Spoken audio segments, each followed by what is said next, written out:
Welcome, everybody. This is Tony Reeves, and I am here to bring you another edition of Reeves' Point of View.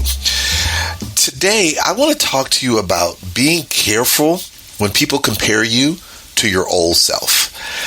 This is athletics is probably the best example that you find, because when you look at an athletic standpoint, I think there's a natural expectation that as time progresses, you're going to watch things diminish. The person's not going to be able to jump as high, do as many flips, swing as many bats, whatever the case may be.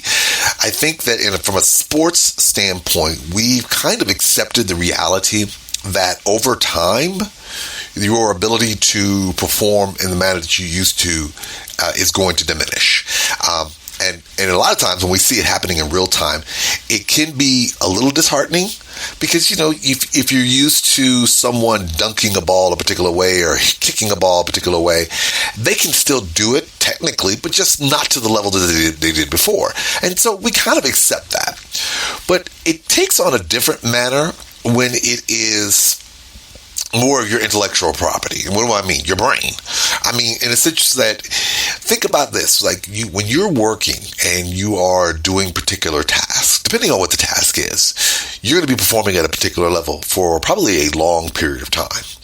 And even if there's a physical component, whether you're a welder or a mechanic and so forth like that, you're going to probably have a body of time when you are performing at your optimum. You're at your best, whatever the case may be. And what ends up happening is that people create a linchpin or create a standard by which that's what they identify you with. So if you were always known for doing something a particular way, if you were always known for being sharp or quick or always having an answer for certain things, that is going to be the baseline that people tend to hold you out as to, in terms of, this is who they are, this is who we're used to seeing them. As a result, this is who they are as a particular professional.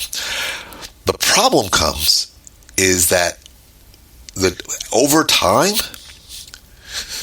you might see some, I don't want to say slippage because that's a bad word. Just say that the individual is not able to do what they were used to do. Some of that may be just grind, the attrition. You've done it for such a long period of time, even though it's second nature to you. It can be tiresome, it can be wearing on you, and things of that nature. The other part may just literally be you just physically can't do it at the level of the baseline that you established.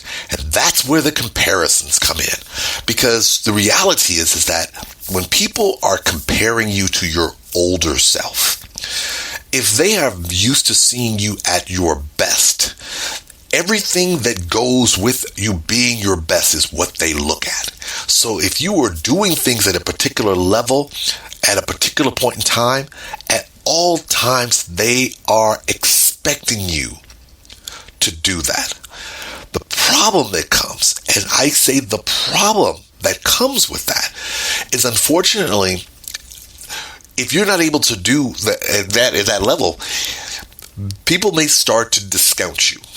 And what do you mean by discount you? They may say, well, he's losing a step. What do you mean by losing a step? You still can do it.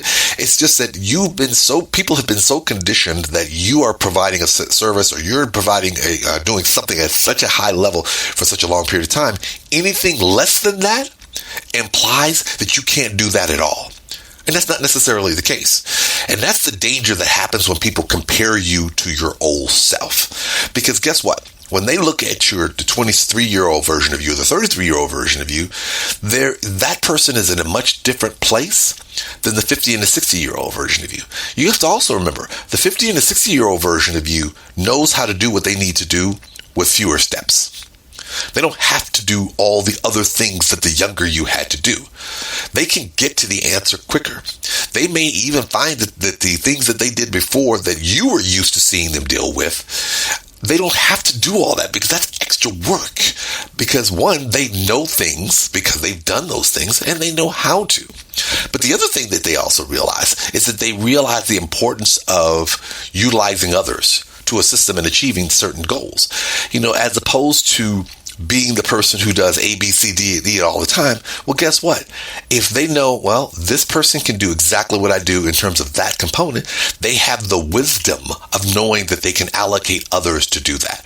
Why am I saying this to you? Why is this important for you to know?